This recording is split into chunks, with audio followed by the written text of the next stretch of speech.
Cannelle. Je suis très content de te recevoir. C'est trop cool que tu participes à cette formation Trouver des clients. Je suis très content. Parce que donc toi, tu es une des cofondatrices de Vibe. Vibe, c'est la néobanque des jeunes. Donc vous allez fournir des cartes bleues à des jeunes qui ont moins de 18 ans, qui aujourd'hui sont en galère parce que les offres elles sont pourries sur le marché et vous avez réussi à craquer ce marché-là, qui est un marché hyper dur à craquer. Vous êtes la nouvelle génération de The Family. Vous êtes une équipe de 5, c'est ça? Exactement. Vous êtes 5 et le truc assez fabuleux avec votre histoire, c'est que donc vous avez lancé votre offre en précommande en août, que là maintenant on est en mars et que vous avez eu 700 000 personnes qui se sont inscrites sur liste d'attente. J'ai plein de questions du coup, parce qu'on est sur une formation Trouver des clients. Comment on fait pour trouver 700 000 personnes en quelques mois? Qu'est-ce que vous avez mis en place? Alors du coup, ça se passe en plusieurs étapes. En fait, nous, on n'était pas partis déjà dans le concept de trouver 700 000 personnes. Et on ne s'attendait pas du tout à avoir un énorme succès comme ça. Ok, du coup, nous, en fait, on n'avait pas lancé les précommandes dès le mois d'août. On les a lancées en novembre. En fait, au mois d'août, on avait commencé par une landing page sur laquelle on présentait ce qu'était Vibe. Donc, on utilisait un vocabulaire qui était hyper adapté à la génération Z, c'est-à-dire aux 12-25 ans, parce qu'en fait, on en fait partie. On était parti aussi du point de vue qu'aujourd'hui, tu as 3 types de banques. Les banques traditionnelles qui essaient de s'adresser en fait aux jeunes, mais qui utilisent des clichés. Tu as les banques qui sont un peu des banques en ligne, mais qui, elles, visent pas du tout les jeunes, mais plus de jeunes adultes. Et tu as aussi, du coup, les banques qui s'adressent pleinement aux jeunes, mais pareil, qui s'y adressent d'une façon un peu ringarde. Ouais. Donc, sur la landing page, on a adopté un vocabulaire qui était compris par tout le monde, avec lequel nous, on pouvait s'exprimer, avec le fait qui te fait sentir qui était super un truc pour proche. vous, en fait. Exactement. Vous l'avez fait pour vous, quoi. Voilà. Parce qu'à la base, l'idée de Vibe, elle vient d'où? Alors l'idée de Vibe, du coup, elle est partie de ce constat-là et du constat que, en fait, on n'était pas compris parce que la majorité des acteurs, en fait, bancaires aujourd'hui, comprennent pas notre génération. Ok. Donc vous vous êtes dit, ok, ce qu'on va faire en premier, c'est créer une landing page et on va avoir ce qu'on aurait aimé avoir, quoi. Voilà. Okay. Exactement. En fait, comme si je m'adressais à toi sur la landing page en te disant, tu as une carte, une application et des avantages sur plein de marques. Un truc très simple, quoi. Très simple, très court et avec un call to action en fait, qui te permet d'entrer ton email directement. Ok. Et après, vous en avez fait quoi de cette landing? Alors du coup, on l'a lancé et en moins de 10 jours, on s'est retrouvé avec plus de 100 000 inscriptions. Et vous l'avez lancé où? Genre, vous avez fait quoi? En fait, on l'a mise, du coup, on l'a publiée.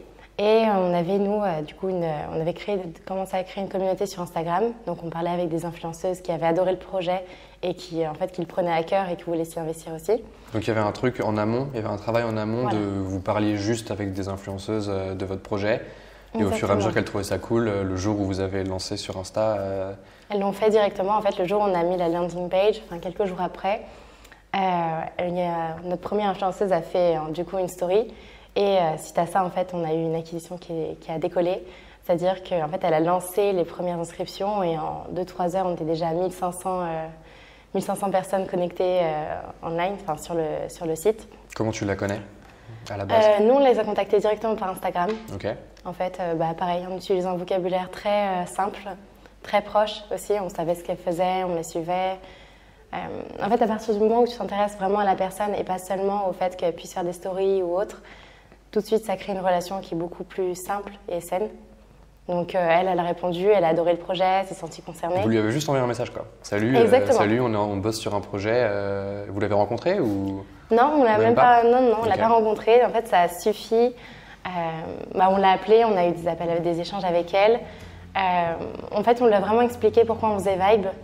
Et forcément, en fait, ça lui a aussi tenu à cœur que tu fasses quelque chose pour les jeunes. C'est un gros compte ou c'est un… Ouais, elle était à peu près à 200 000 followers. Ok, ouais. Donc c'est macro déjà, ouais. Okay. Ouais, assez. Okay. Non, donc vous l'avez juste contactée et donc le jour où vous avez lancé, il n'y avait que elle qui a relayé? Ouais, il n'y a que elle qui a relayé et qui a commencé l'acquisition. Et après, en fait, vu qu'on a mis un système de parrainage en place, ça a créé tout un effet boule de neige.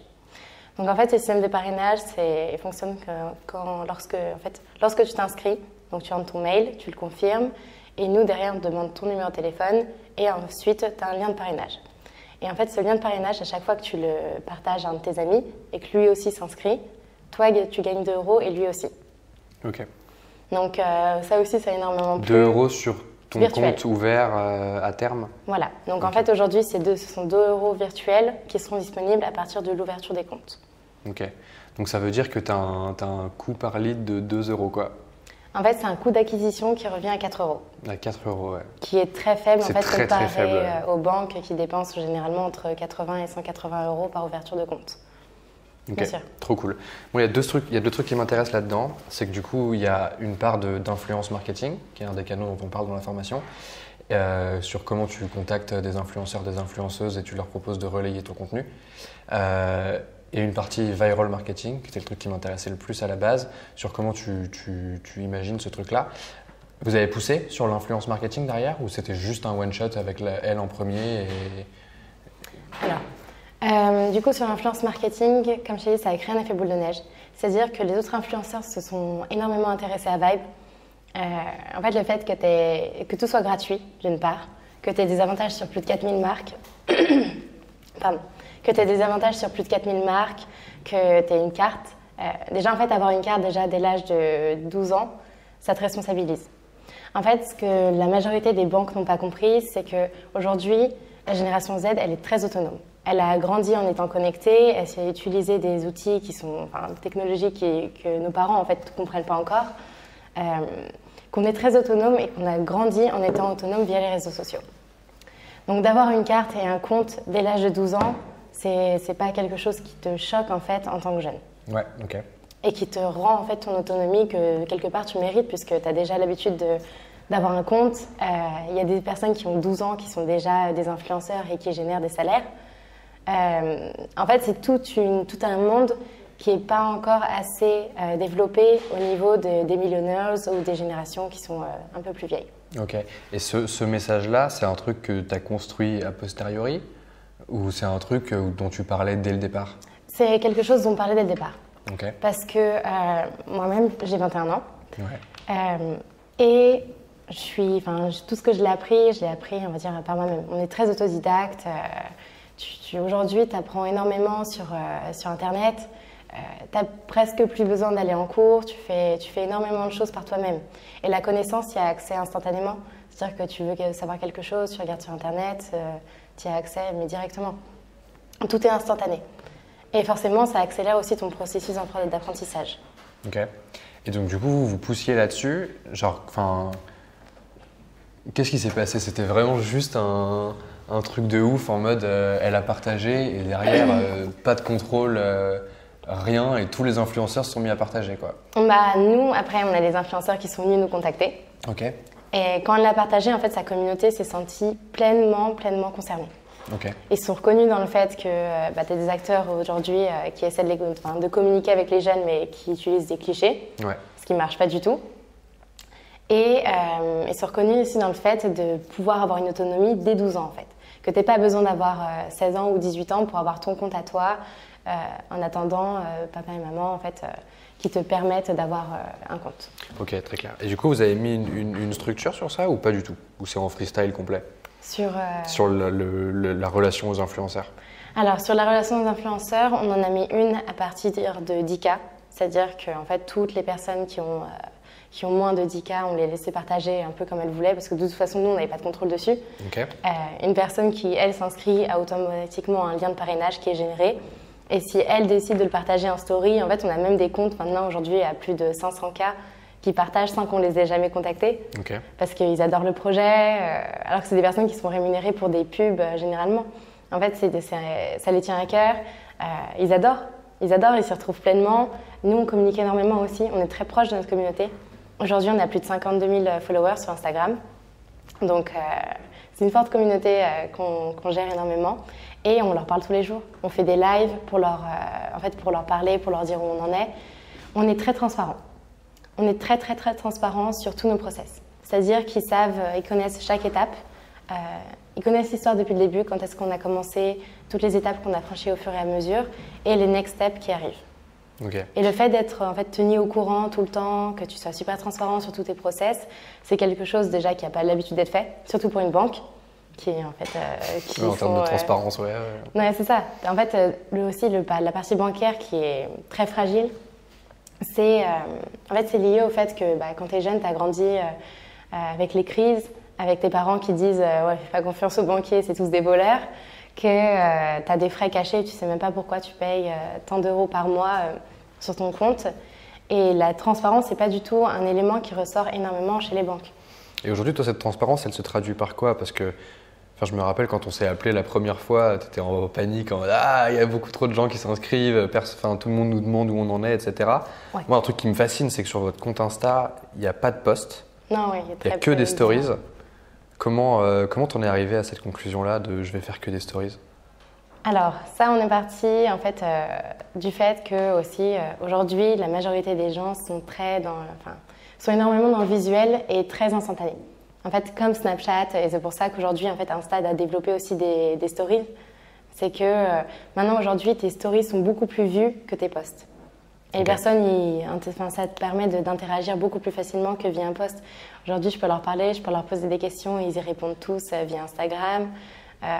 C'est beaucoup plus proche, c'est beaucoup plus humain, la relation que tu peux avoir via des stories plutôt que via des posts. Et t'as quoi? T'as un planning ou tu fais ça au jour le jour, on verra bien? Alors, j'ai des plannings sur des éléments fixes. En fait, pour chaque étape, par exemple, au moment où nous, on fait des updates par rapport à l'application, le moment où on a sorti l'application aussi, parce qu'on avait déjà en fait une énorme communauté sur Insta. Donc, pour te retracer un petit peu depuis le début, en août, on avait sorti la landing page, donc l'acquisition se faisait assez facilement. Ouais. Et en fait, on n'avait pas encore d'application, on n'avait rien. Et là, tout était gratuit à ce moment-là. Toute ton acquise, elle était gratuite. Tout est encore gratuit. Donc là, il y a vraiment une vraie leçon à tirer qui est… On n'a rien dépensé en marketing. Qui est genre, si tu as un bon message et un relais comme une influenceuse et que tu as une vraie mission derrière et une vraie volonté, avec un peu de chance, ça marche quoi. Je pense pas que ce soit de la chance, enfin pas que dû à la chance. Je pense que c'est… En fait, aujourd'hui, le marketing, il y a des personnes qui disent que le marketing, en gros, ça te sert à viser des gens, à générer des leads, en gros, à faire de l'acquisition pure. Sauf que sur la communauté que tu vises, et nous, c'était en fait notre génération, le marketing, il se fait surtout en la comprenant. C'est-à-dire que nous, notre marketing, on le fait parce qu'on les comprend et on leur dit qu'on les comprend, en fait. On interagit avec eux et on fait pas du marketing hyper commercial en leur offrant des choses ou autre. On leur montre qu'on est très transparent, on leur montre qu'on les aime, on leur donne beaucoup d'amour. Par exemple, on finit toutes nos stories par un « on vous adore » et ça marche énormément, enfin, ils le sentent. On pense aussi, enfin, vraiment, parce qu'aujourd'hui, si on est là, c'est aussi grâce à eux. Et aussi, en fait, on les laisse être autonomes. C'est-à-dire ? C'est-à-dire qu'en fait, il y a un mouvement qui s'est créé où aujourd'hui, en fait, on a, je sais pas, plus de 50 stories par jour où les personnes, en fait, nous identifient en se prenant en fait en vidéo face cam et en racontant, en présentant Vibe, ce qu'est Vibe. Ok, avec l'objectif eux de partager leur lien de parrainage. Du coup. Voilà, en fait c'est de devenir influenceur et de eux-mêmes générer un business, de générer des revenus, en fait d'avoir de eux créer aussi une communauté. Parce que en fait ce qui est super important, c'est qu'aujourd'hui le mot communauté est très fort. On réfléchit plus du tout dans le sens où c'est un peu chacun pour sa gueule et tu travailles un peu pour toi. Je pense que tu le vois par rapport au combat contre le climat. Il y a plein de choses qui sont faites. C'est des mouvements qui sont déjà générés par les jeunes. Ouais. Parce qu'eux se sentent concernés, parce qu'eux ont envie d'avoir quelque chose de global et communautaire. Ok, donc toi tu vois ça et tu te dis vas-y, on va leur parler le plus possible et leur donner des armes pour pouvoir faire ce qu'ils veulent. En fait, ton marketing, ta stratégie de viral marketing, elle est plus orientée sur empower les gens que leur vendre des trucs. Bien sûr, mais totalement, parce que de toute façon, nous, on leur vend rien. Tout est gratuit. Donc, vu que tout est gratuit, nous, ce qu'on leur offre, en fait, c'est un service qui leur facilite la vie. Ouais. Et qui les rend, en plus, super autonomes. T'as 12 ans, on va dire que t'as de l'argent de poche. Tes parents te virent de l'argent de poche sur une carte. Et toi, de toute façon, t'as pas de découvert. Bon, dans tous les cas, tu t'endetteras pas. C'est hyper sécu, donc dans tous les cas, tu ne pourras pas faire des virements de grosses sommes d'un coup. Mais en fait, dans le but de dire que toi, par semaine ou par mois, tu te cales un budget, tu sais le gérer et tu apprends même à épargner. Parce que du coup, nous, on fait aussi une partie épargne qui se fait sur l'arrondi, sur les avantages. Parce qu'en fait, je te parlais des 4000 avantages, sur les 4000 marques qu'on a, c'est du cashback. que tu peux, en fait, ouais. et tu choisis sur ce cashback si tu préfères l'avoir en épargne ou l'avoir directement sur ton compte. Et le fait de générer une épargne, en plus les Français adorent l'épargne, je pense que c'est hyper important aussi parce que le fait d'épargner dès 12 ans et de créer déjà des cagnottes qui vont pouvoir te servir sur un événement ou sur des vacances, c'est hyper important. Tu t'apprends pas du tout à économiser quand tu as 12 ans. Oui, normalement, non. Ouais. T'attends de te retrouver comme un con. Ah, j'ai 18 ans, il faut que je gère mon argent maintenant. Alors que là, tu peux y aller un peu plus progressivement. Ouais. Bien sûr. Ok, donc il y a trop de trucs, c'est incroyable parce que jusqu'à maintenant, j'ai interviewé que des gens qui sont très structurés dans leur approche et qui du coup, on avance canal par canal, tu vois. Et en fait, là, il y a un vrai truc de vous mélangez tout. Genre, vous faites tout à l'instinct, en fait. C'est trop fort. Genre, il y a un truc de ok, on a fait de l'influence marketing au début et puis c'est parti en couille. Et puis ensuite, on a géré notre communauté à travers les stories Insta, qui est une stratégie de contenu en même temps. Enfin, tout se mélange. La stratégie de viral marketing, on peut y venir? Bien sûr. Tu me montres à quoi ça ressemble? Alors, tu veux voir ce que vous avez mis en place, quoi. Du coup, c'est dans l'app. Aujourd'hui, l'application. Si j'ai bien compris. Exactement. Donc, en gros, c'est quoi? C'est les gens, donc une fois qu'ils sont inscrits sur leur landing page, du coup, pour reprendre un petit peu la timeline, nous, on a sorti la landing page en août. On s'est retrouvé avec près de 200 000 inscriptions très, très rapidement. Donc, juste des mails? Juste des mails et du numéro de téléphone. Ok. Et après, ce qu'on a fait, nous, c'est de développer une application. Parce que forcément, web, c'est cool, mais quand tu es jeune, tu es tout le temps sur ton téléphone et tu es super habitué à avoir une application. Donc, en un mois, on a sorti une application du coup, qui te permet de précommander ta carte. Ok.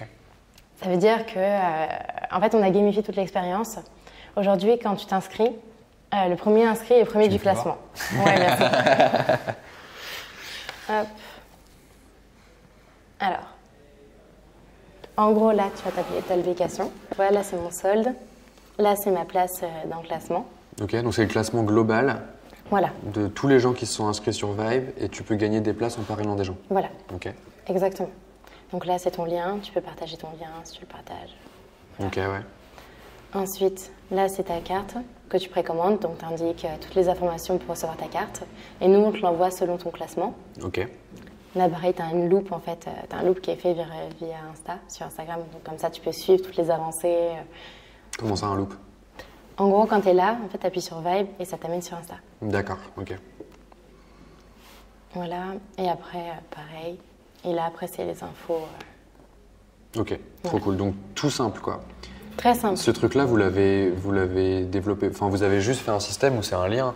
Et après, vous avez le compte de gens qui se sont inscrits via le lien. Et c'est tout. Genre après, vous avez juste promis 2 € et 2 € qui arriveront au moment de l'ouverture du compte. Exactement. Donc vous dépensez pas un rond. Pour l'instant, ouais. Pour l'instant, non. Et c'est juste que le jour où vous allez ouvrir votre truc, vous allez avoir une grosse dépense d'un coup. Alors nous, après les comptes, on les ouvre progressivement. Ok. C'est-à-dire qu'on ne va pas émettre les 700 000 cartes d'un coup. Ouais. De fait, ouais. On les émet petit à petit. En fait, quand on a sorti l'application, donc on l'a sorti en novembre et pareil, ça a fait un énorme boom. C'est-à-dire qu'on l'a sorti, on était premier de l'Apple Store pendant toute une semaine. Haute canal, ouais, plateforme existante. C'est incroyable, vous combinez tout, genre. Ouais, on était devant Insta, devant Snap, devant Facebook, c'était assez impressionnant. Et du coup, aujourd'hui, on a eu plus de 220 000 téléchargements. Du coup, en 2 mois, 220 000 téléchargements et 150 000 précommandes de cartes. Ok, ça te fait une sacrée conversion, quoi, entre les gens qui... Ouais. Parce que du coup, dans l'app, ça fait le même taf que ta landing page. Exactement. Genre, ils viennent, ils rentrent leur mail. Tu peux juste précommander ta carte, ce que tu fais pas en ligne. Et tu crées un compte ou pas du tout? Le compte, il est créé en fait via la landing page. Ok. En fait, tu peux y accéder une fois que tu as créé ton compte. Tu accèdes à ton classement d'une part et ton solde de l'autre part. Ok. Et nous, ce qu'on a fait, en fait, c'est créer un loop. C'est-à-dire qu'une fois que tu es inscrit, que tu as toutes tes informations qui sont rentrées, nous, on te met directement le lien de l'application pour que tu le télécharges. Ok. Et en fait, forcément, toutes les personnes qui avaient déjà un solde ou qui allaient consulter leur parrainage ou qui voulaient juste parrainer plus, avaient le lien de l'application et ça s'est fait super facilement. Ok. Et après, à part ça, vous avez rien fait. Vous avez laissé faire, quoi. Ils s'inscrivent, ils voient leur lien, on les a tenus au courant. Ils se partagent, quoi. Oui, on les a tenus au courant. On les a tenus au courant, ouais. Ok, ouais. On tient énormément au courant. Ouais. Incroyable, incroyable. Qu'est-ce qui se passe quand tu as... Enfin, c'est un des sujets, tu vois, sur Coup d'État, on parle tout le temps de fake it until you make it. Ouais. C'est ça, genre C'est un petit peu ça. C'est vraiment ça, tu vois. C'est genre aujourd'hui, vous avez encore rien délivré. Je vous fais totalement confiance sur le fait que vous allez le faire. Et je suppose que eux aussi, mais pas tous. Comment tu gères un flot comme ça gigantesque de gens qui attendent ton produit et comment tu manages ce truc? Alors, aujourd'hui, en fait, tout le monde sait qu'ils vont recevoir leur carte parce que nous, on a reçu, en fait, il y a quelques semaines, nos premières cartes test. Donc, c'est les cartes qui nous permettent de faire des tests, de tester les virements, les retraits, les paiements. Et ça, on leur montre aussi. On leur montre tous les tests. Okay. Vous laissez rien secret, en fait? Non, mais parce qu'aujourd'hui, en fait, tu peux pas t'autoproclamer transparent si tu l'es pas totalement. Ouais. Et du coup, ça biaise tout ce que tu dis. Donc, on leur montre déjà quand les premières cartes sont arrivées, ça a été super. On a eu une réaction qui a été énorme. Et du coup, on leur montre. Ils attendent juste leur carte.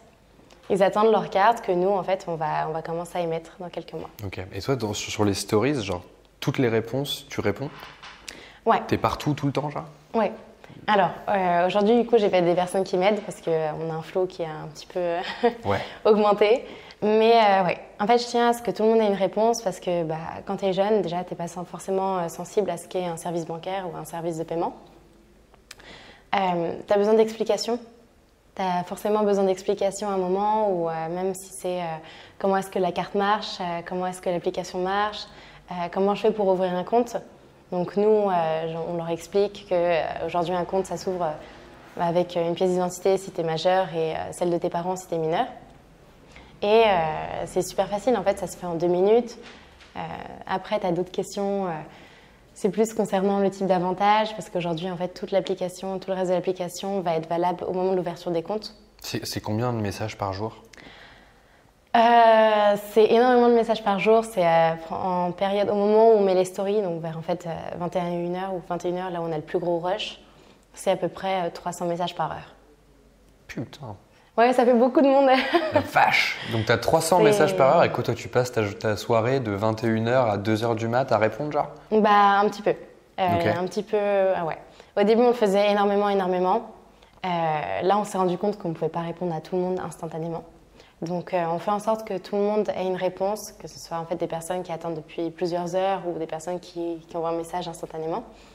Et en fait, comme ça, tu t'entretiens toujours un contact parce que c'est des personnes qui demandent des choses, mais de façon tellement curieuse et ça part d'une super bonne volonté. Et donc, tu sais que derrière, si jamais ils ont une question avant de s'être inscrits ou quoi, ils vont finir par s'inscrire parce qu'ils ont un contact.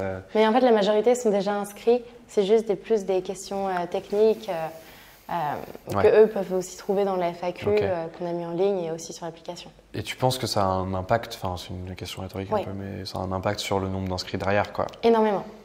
Je pense qu'aujourd'hui, on est les seuls à répondre vraiment aussi rapidement à la communauté et à autant de monde. Et je pense que ça joue énormément. Okay. Parce qu'aujourd'hui, quand tu parles à une marque, que ce soit en fait par exemple sur Twitter avec Netflix qui répond aux tweets, ça crée en fait un sentiment pour la marque qui est hyper fort et qui te permet en fait de c'est comme si c'était un pote, quoi. Bien sûr. Ouais. Et puis tu crées une relation sur le long terme. C'est-à-dire que lui, il ira pas, il voudra pas d'un service parce que c'est pas ce qui lui correspond. C'est pas la personne avec qui il va rigoler, avec qui il va envoyer des gifs sur Insta. Ouais. Donc tu as besoin de tisser cette relation, ça fédère ta communauté. Exactement. Ça engage les gens, ça fait monter ton compte Insta. Ouais. Ça a grossi vite votre compte Insta? Ouais, ça a grossi énormément en fait au moment où on a lancé l'application à aujourd'hui, on a pris à peu près 20 000, 30 000 personnes. Ok. Donc en 2 mois, on a pris énormément de personnes et ça continue en fait d'augmenter tous les jours. Vous faites quoi d'autre à part tout ça? Tu veux dire sur la partie… Sur la partie acquise, ouais. Non, sur la partie acquisition, pour l'instant, Ok. Assez... Donc, si je résume, il y a de l'influence marketing du départ, où vous avez du coup juste contacté une influenceuse à 200K qui a trouvé ça cool et qui du coup a partagé. Ça a snowball derrière en mode tous les influenceurs ont voulu partager et maintenant tu n'as plus du tout le contrôle dessus. C'est juste ça qui s'est passé, quoi. C'est ça qui s'est passé. Après, nous, aujourd'hui, on travaille aussi avec beaucoup d'influenceurs qui aiment le projet, qui s'y tiennent, en fait, qui le prennent à cœur et qui, en fait, le font même plus pour en fait, générer un revenu derrière, mais parce qu'ils ont une communauté jeune et ils voient, eux, en étant influenceurs et en fait, en étant mineurs, tu comprends le fait de vouloir être autonome. Donc, c'est des influenceurs qui tombent dans ta cible, en fait. Exactement, Ils sont tous moins de 18 ? La majorité, oui. C'est des purs, en fait, Gen Z.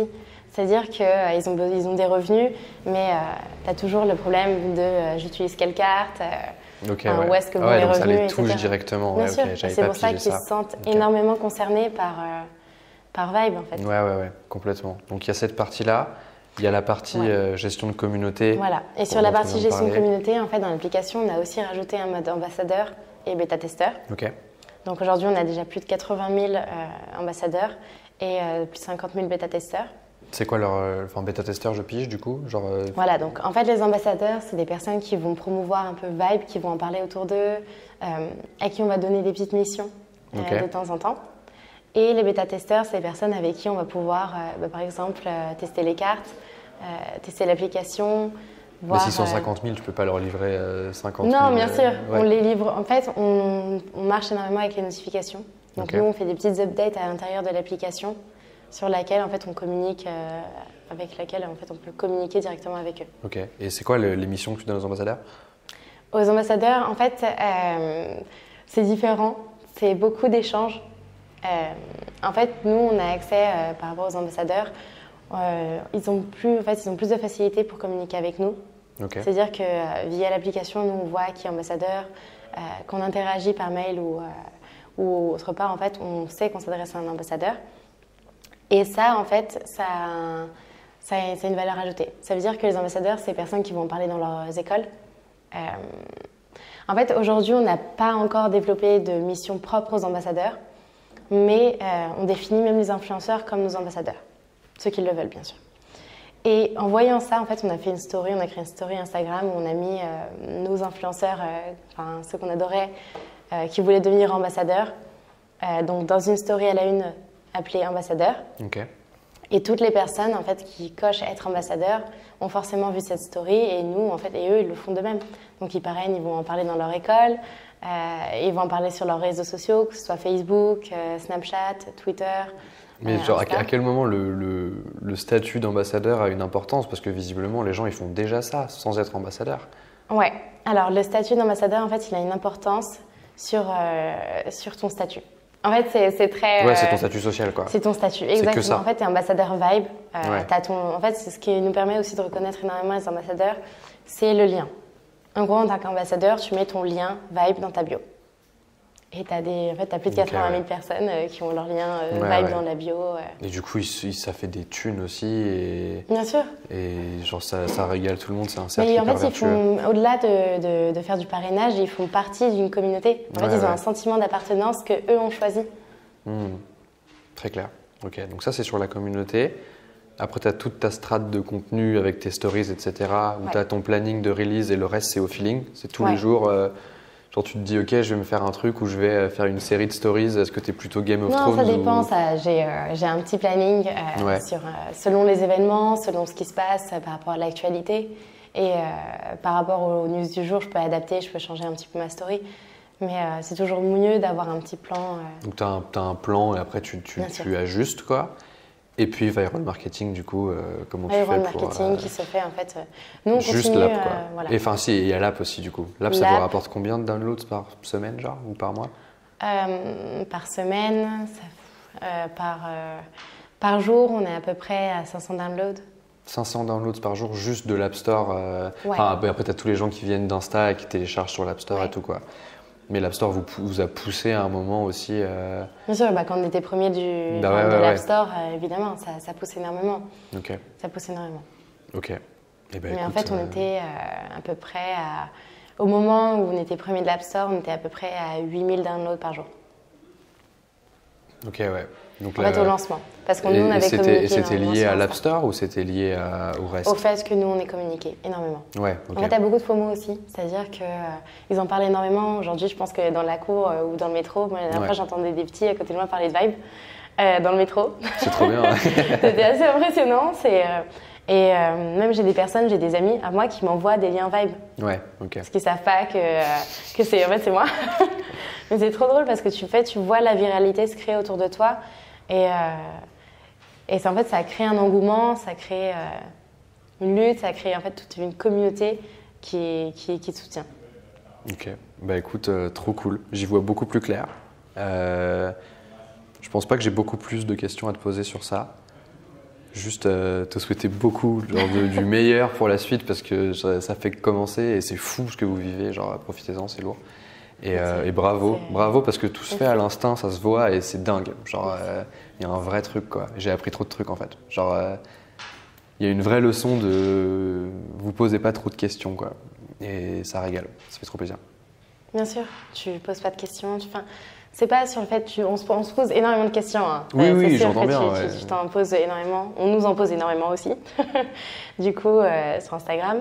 Mais c'est plus dans ce que tu veux et ce que ta communauté veut, ce que tu leur offres. Ouais. Parce que forcément, au début, on a forcément hésité. Tu hésites toujours un moment où est-ce que tu dis tout, est-ce que tu te montres, est-ce que toi, tu montres ton visage, ouais. Est-ce qu'ils ont envie de voir ton visage en fait? Est-ce que c'est quelque chose que tu veux rallier à la marque?